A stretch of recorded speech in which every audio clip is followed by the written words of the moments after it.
Hey guys, welcome back to my channel. My name is Mike. You guys are rocking with me, Mike is Intellectual Corner. On today's episode, we are diving back into Kings and Generals Winter War. This is War in the Arctic, and without further ado, just like always, we're just going to dive right into it. So let's roll. The Winter War had proven the ferocious resistance that the Finnish people could offer. The Soviets had already lost thousands of soldiers in the first few engagements, and the cold of the northern winter was like a noose around their neck. And although the main Soviet goals were in the south, and the majority of the troops of both armies were concentrated in the Karelia region, some of the bloodiest battles of the war took place in the cold of the Arctic at Salla and Suomussalmi. If you're interested in the history of this era, don't forget to check out our second channel, The Cold War. The link is in the top right corner. Yeah, I feel like, because I knew a lot in the last video, main thing that they hit on was, not main thing, but a small, more, I guess, a small thing was just the fact that, Russia was actually kind of, feeling it from the cold and stuff. Like their soldiers were, getting frostbitten and stuff like that from the cold. Whereas, obviously Finland's soldiers were a little bit more outfitted, a little bit better and stuff like that, which is just kind of crazy to think about that, Russia knowing, their region, their lay of the land and stuff like that. Because obviously they didn't have to go to a foreign country to fight. They know that land, so it's just kind of crazy that they didn't outfit their people a little bit better for that weather and stuff like that, especially that up north and stuff. But let's see. In the north, General Viljo Tuompo had only one mission: to assemble his scarce forces and mount a defensive line in the huge 800-kilometer-long border that runs from Lieksa in the south to Petsamo on the Barents Sea. The Soviets meanwhile had two objectives: to cut off Finland from its border with Sweden by seizing the important port of Oulu in the Gulf of Bothnia, and to take the strategic port of Petsamo on the Barents Sea and then advance on to Rovaniemi. The Soviet Ninth Army of Commander Mikhail Dukhanov was in charge of the offensive against Oulu, but the only road accessible for the Soviets led first to the village of Suomussalmi. The town would first have to be taken if Dukhanov wanted to ever reach the coast of Bothnia. At dawn on November 30th, 1939, the 163rd Motor Rifle Division advanced near the hamlet of Lonka. The commander of the division, Andriy Zelentsev, divided his forces for a two-pronged attack on Suomussalmi, with the 759th Regiment advancing through the Rate Road and the 81st and 662nd Regiments advancing towards Palavara.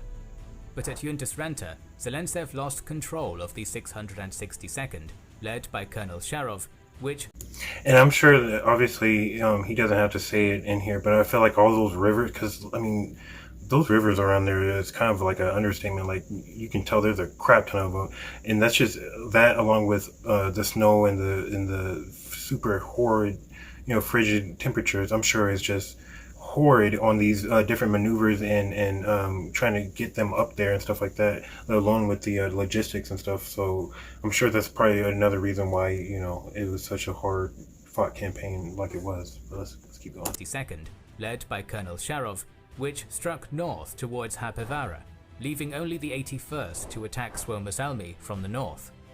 Meanwhile, the 759th encountered the Finnish 15th Battalion at the Pareksenjoki River. The Soviets assaulted the defensive line on the frozen river several times, but were repelled. On December 3rd, the Soviets managed to encircle the defensive positions, forcing the Finns to retreat. Failing to notice that their foe had retreated, the Red Army waited a full day for their artillery to arrive, and then another day to bombard the now deserted defensive line. Further south, the elite 54th. And again, you almost have to wonder, like, where was the Soviets, their air force and stuff? Like, where was their? Because obviously, air reconnaissance at this time is still, it's not fairly new, but it's still, I'm sure new it to the point where they're not thinking about it.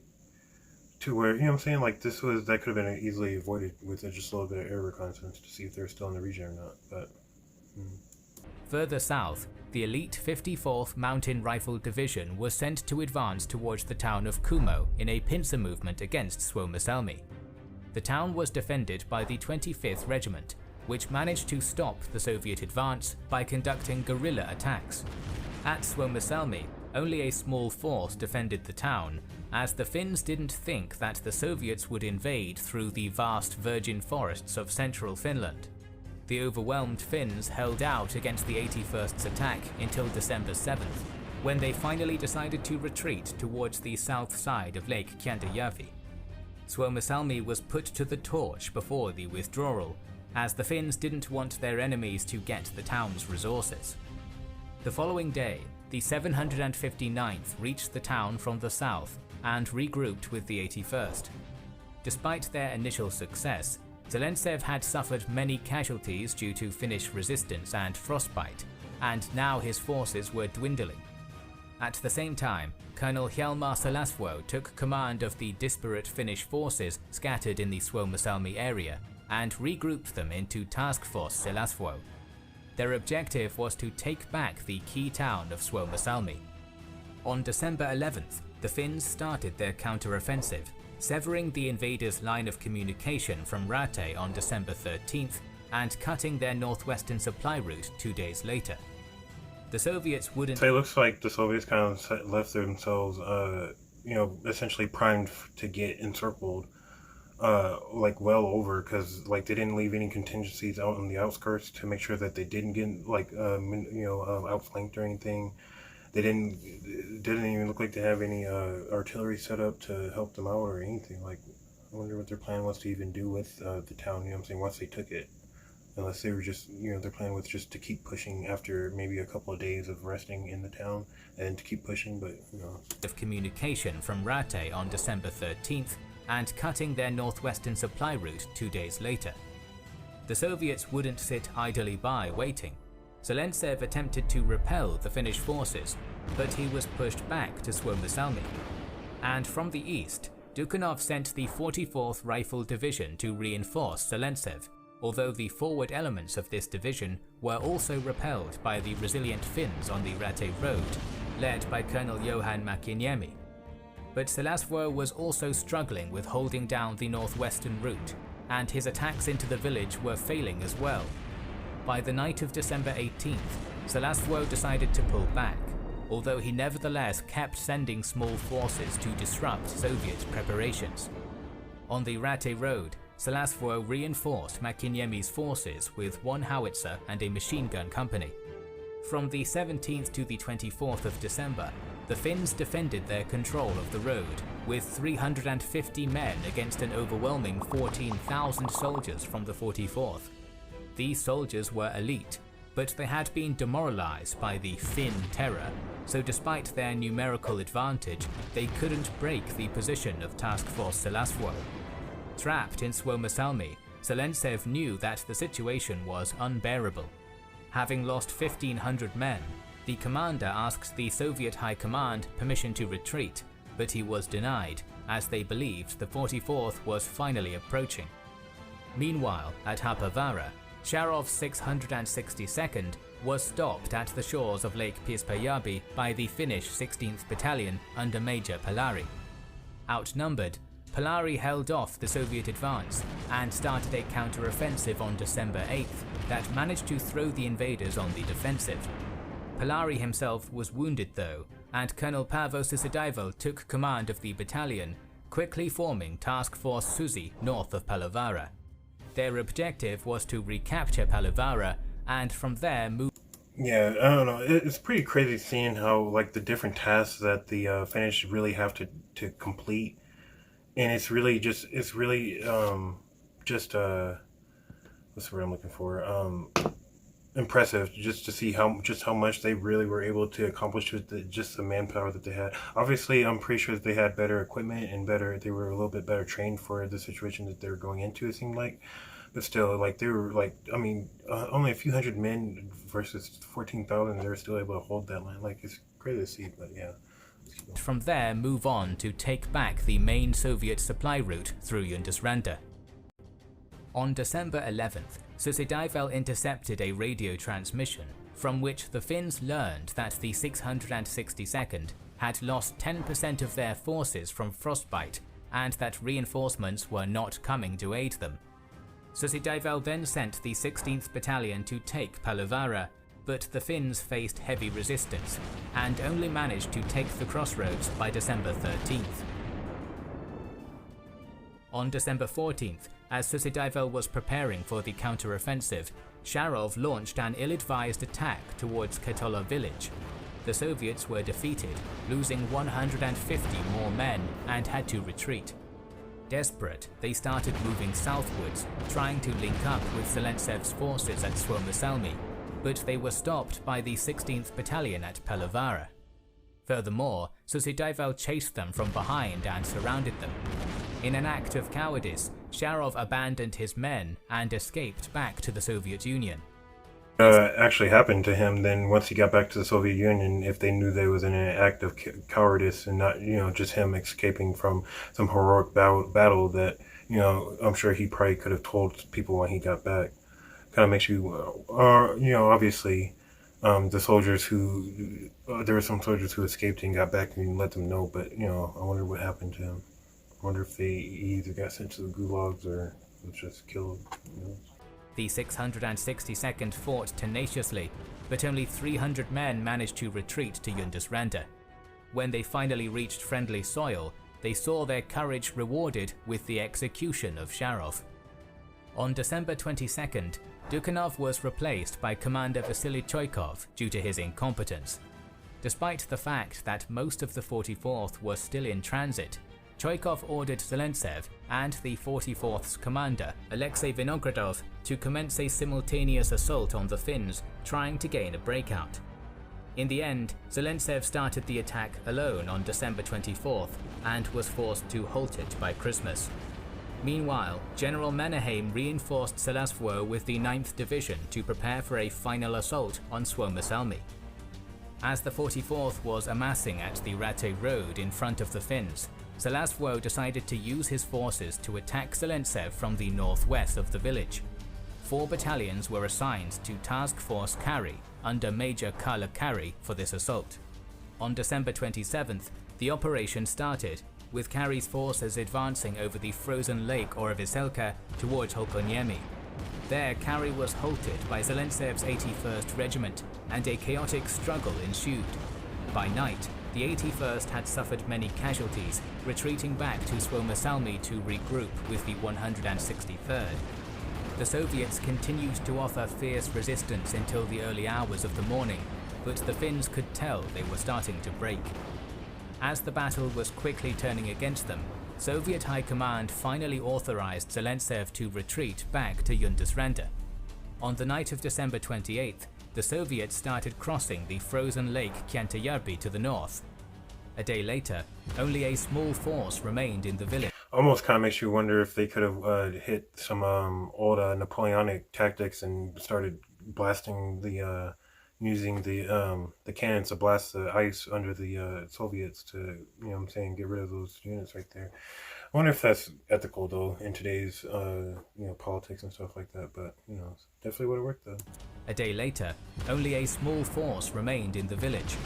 They were destroyed by Kari, who managed to successfully reoccupy Suomussalmi. Selasvuo's offensive had been a success, and just in time, as the 44th had at last assembled on the Rate Road. As Selasvuo had taken the initiative and Susidaival was marching his forces to take Yundisranda, Vinogradov felt as scared as his men were for the situation they were in. His division was highly mechanized and didn't have enough room to maneuver on the small forest road. His Ukrainian men didn't know how to ski, and the forest spoke Finnish as the enemy fell on them.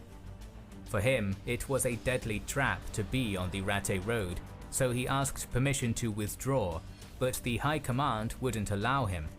On December 30th, General Twompo ordered Selasvuo to destroy the 44th Division, reinforcing him with the 1st Sissi Battalion of specialized ski troops. As soon as the 9th soldiers had rested after the fearsome battle, Selasvuo started to send them to reinforce Makiniemi's position. Sissi was placed southwest behind the front, with the objective of looping around the enemy lines and attacking towards the town of Haukala, while Kari was ordered to circle towards Alavoki proceeding in the direction of Ratte from the southeast. On January 1st, Mäkiniemi launched a frontal attack against Haukila, where Vinogradov's main forces were concentrated. By afternoon, Sissi suffered heavy losses while attempting their objective and would have to be recalled, but one of Mäkiniemi's battalions managed to advance through the road undetected and capture the Soviet artillery on the road. Vinogradov launched one counterattack after another, but he couldn't dislodge the Finns from their positions. By the end of the day, he was forced to take up a hedgehog defensive formation, placing the 146th Regiment in defense of the southern flank. At this point, Kari had reached the frozen lake Vuokkijärvi and was planning to attack the following day. Near Sanginaho, the entrenched 146th managed to repel Kari's attempts to break through, but with their supply route compromised, Vinogradov's forces started to starve. Furthermore, the freezing weather was inflicting a heavy toll on the 44th's strength, and whenever the Soviets started a campfire to warm themselves, the Finns would open fire with their machine guns from the forests. On January 3rd, Task Force Kari was assigned to assault the town of Sanginlampi, the main base of the 146th. As their initial assault failed, Kari decided to encircle the Soviet position with a pincer movement the following day. The Finns slowly progressed through the Soviet defenses, causing them 300. Almost makes you kind of wonder what the rest of the Soviet line is doing in order for them not to, be essentially reinforcing these small little contingencies so that, a lot of this doesn't happen, but obviously it almost feels like there's not a lot that they can do to let it not happen. I'm guessing the forest and how thick it is, because obviously this isn't nowhere near how thick or, a good rendition of how thick that forest was. So I'm guessing that had a big to play on it. The fact that, maybe the Soviet soldiers who were further in the back couldn't probably see what was going on further in the front, stuff like that. But, progressed through the Soviet defenses, causing them 300 casualties before their foes' withdrawal. With Sanginlampi under his control, Kari defeated a tank counterattack and advanced a few kilometers to the north of the town. Food and ammunition were running low for the Soviets. The 146th had been pushed back to the road, and the Finns were constantly harassing them. Meanwhile, reinforcements arrived from Yundisranda to relieve Mäkiniemi's forces. Salasvuo knew the situation was ideal, and so he gave orders to encircle and destroy the enemy in the area between Lake Kokkajärvi and Haukila using a tactic known as Moti. For these attacks, the Finns ploughed winter roads through the snow away from the enemy positions. These functioned as jumping-off points, allowing the defenders to mass troops together quickly and undetectably. Although the Finns failed to occupy the Ratte road as planned, the Soviets were now surrounded both from the north and south, so they couldn't withdraw or move from their positions. On January 6th, a battalion of the 9th managed to capture a section of the road near Lake Kokkajärvi and immediately dug in defensive positions. Later that day, Kari managed to sever the road west from the battalion and then take the Soviet artillery at Kokkajärvi. At this point, Haukila had been completely encircled in a Moti, and Salasvuo commanded his forces to cut the Ratte road at multiple points, creating several smaller Moti. In the end, Vinogradov had no other choice but to retreat eastward towards Lake Kokkajärvi, even in spite of High Command's orders to fight to the last man. The Soviets gathered on the road for one last chaotic breakout attempt, suffering heavy casualties against Finnish machine gun fire. But at Kokkajärvi, the Soviets found that Kari had taken this position and was waiting for them. The 44th troops were soon defeated and fled into the woods in desperation. Meanwhile, Choikov had sent the 305th Rifle Regiment to rescue Vinogradov's men. They cleared a 9-kilometer channel from the border into Finland, enabling the Soviet soldiers that managed to flee to... Honestly, I can say I feel like the Soviet Union is just really lucky at the fact that they just have so many different people in their country, because I feel like without them having so many people in their country, they just wouldn't have been able to do what they were able to do. They wouldn't have been able to, eventually have the Finns sue for peace and stuff like that. But because yeah, they were just getting taken out left and right, and without that, yeah. Uh, Kind of speaking on my ass here, but let's to the forests to successfully escape. The road was completely in Finnish hands. Mäkiniemi's men alone had captured more than 1,000 prisoners that day, and the 44th Division had ceased to exist as a fighting unit. The loss of more than 4,000 men and much equipment, including vehicles and horses, was a heavy blow to the Red Army. The Soviet High Command's decision of maintaining the 44th in its place while Zelentsev retreated was a huge mistake, and although Vinogradov had wanted to retreat from the start, he would pay for that mistake with his life. Meanwhile, Mannerheim awarded Salasvuo and his men with his gratitude as this great victory was celebrated in Helsinki. But the war wasn't over. In the far north, another operation was taking place at the same time. Commander Valerian Frolov and his 14th Army invaded the area around Petsamo on November 30th, trying to cut off Finland's only Arctic port. Furthermore, Frolov was supported by the 122nd Rifle Division of the 9th Army, striking towards central Lapland. The port of Petsamo had been placed under the defense of Task Force Pennanen, a small unit with the strength of 3 companies. Captain Antti Pennanen and his men were barely holding their ground against the might of Frolov's 52nd Rifle Division, but the Soviet advance was slowed down due to temperatures below -40 degrees Celsius. Realizing he didn't have enough men to defend Petsamo. Yeah, I was about to say, if it's freaking freezing down there in the, you know what I'm saying, in the main battlefield that we've been, you know, accustomed to for these past, like, what, 2-3 videos, you can only imagine how cold it is up there by the Arctic, you know what I'm saying, damn near by the North Pole, like, who knows. And I'm thinking, you know what I'm saying, obviously if they were, you know, common sense would tell us, you know, that they outfitted these soldiers a little bit better, but who knows. Realizing he didn't have enough men to defend Petsamo, Pennanen retreated south and started a tiring campaign of attrition against the 14th Army. Frolov had successfully achieved his objective of taking Petsamo and the nickel ore mines of the region, but his new orders to push south saw his army constantly harassed by small Finnish raiding parties. By the end of the year, the relentless winter and sniper attacks had completely halted Frolov's advance. Further south, Colonel Peter Shevchenko's 122nd Division was rapidly progressing towards the town of Sala. Shevchenko's objective was to capture the capital of the Lapland region, Rovaniemi, and then advance to the port of Tornio on the Gulf of Bothnia. In response, General Tuompo had assigned the defense of the village to Major Vilho Roininen.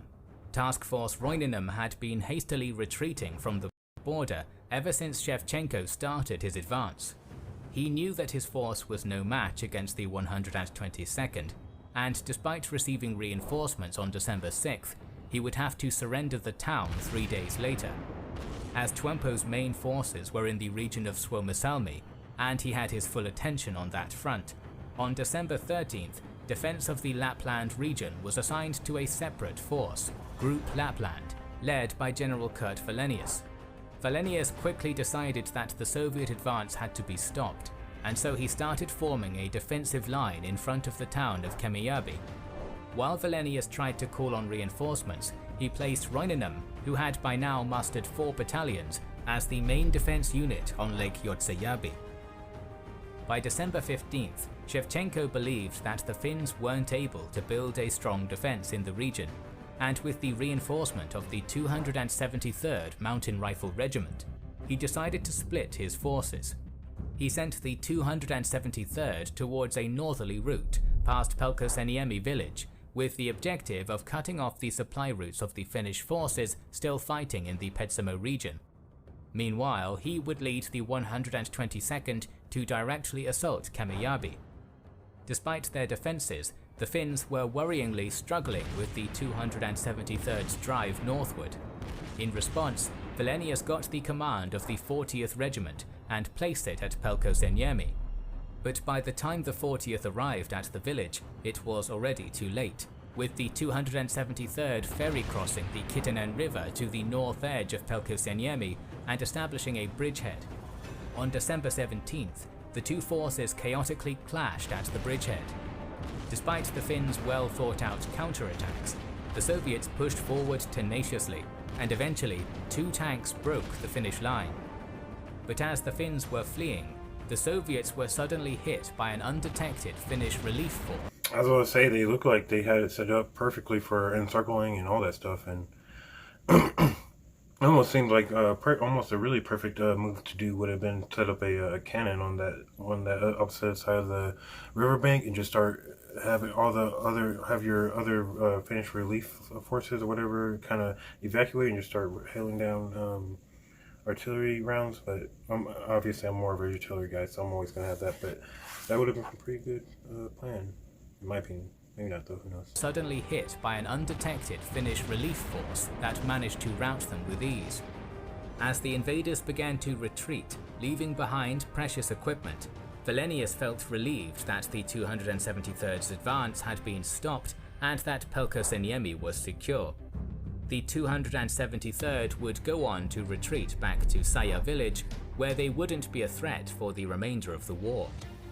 From December 17th onwards, the 122nd launched repeated attacks on Roinenum's forces, but the Finns held firm. On December 20th, Shevchenko split his forces across a 3-pronged attack that would encircle and then crush the Finnish defences. But Roinenum was prepared for this, and he commanded a limited counterattack on the south side of Lake Jotsejärvi that sent the Soviets packing. Shevchenko's assault had failed miserably, with his forces ending up encircled in a motti. On December 21st, Shevchenko was ordered to establish a temporary defensive position in order to regroup and prepare for another attack. But Wallenius wouldn't allow his foe to regroup. He reinforced Roinenum and prepared to break the Soviet lines on January 2nd. The Finnish assault was a failure, and this prompted Shevchenko to attempt a breakthrough 3 days later. Choikov tried to reinforce the 122nd with the 88th Rifle Division, but on January 13th he realized these forces wouldn't arrive on time, and so he ended up ordering Shevchenko to withdraw back to Lake Makajärvi and Sala. The Soviet forces proceeded to fortify their positions on the west bank of the lake, while the Finns set their own troops into an extended semicircle in front of these defences, preparing to recapture their town. Wallenius placed Task Force SFK in command of the operation, a force composed of Swedish and Norwegian volunteers led by the Swedish general Ernst Linde. Linde managed to repel any further attacks by the Soviets, but he lacked sufficient men to encircle and destroy the 122nd. And one thing you gotta know is about 19th century or 20th century warfare and stuff like that around the World War II and all that stuff. Obviously, like we like to say, like, you know, Sweden and Spain and all these Turkey and all these different countries were essentially neutral in this war and stuff like that. But if you look a little bit deeper into it, these different countries were sending out different task force and groups and stuff like that to these different countries, to just like we see right here, to help out and stuff like that. Because I'm pretty sure, obviously we see, I don't know, I can't really think off the top of my head right now because I've been kind of doing this for a little bit too long, so I'm gonna have a little bit of mush brain. But you know what I'm saying, just off the top of the dome, you see it a lot if you really look into it. But let's keep going. Sala would remain in control of the Soviets for the remainder of the war, but the Lapland group would see complete success in their objective of containing the invaders. The loss of Petsamo and the nickel ore mines was a hard one for the Finns, but the Lapland and Oulu regions had remained largely untouched, and that was celebrated back in Helsinki as a great victory. Once again, thanks to Conflict of Nation. Alright guys, we'll go ahead and end it right there. So yeah, definitely crazy things are just like it's just kind of crazy to see, like, you know what I'm saying, these huge forces, Russian forces, just getting overtaken by these smaller little Finnish forces, or contingency forces. But obviously, as we can see, like, temperatures and land and all that is just having a huge impact on this war. bigger than I guess we're really thinking. But in any case, so if you guys like this video, don't forget to like, comment, subscribe. Thank you guys again for joining me. I'll see you guys in another one. I'm out.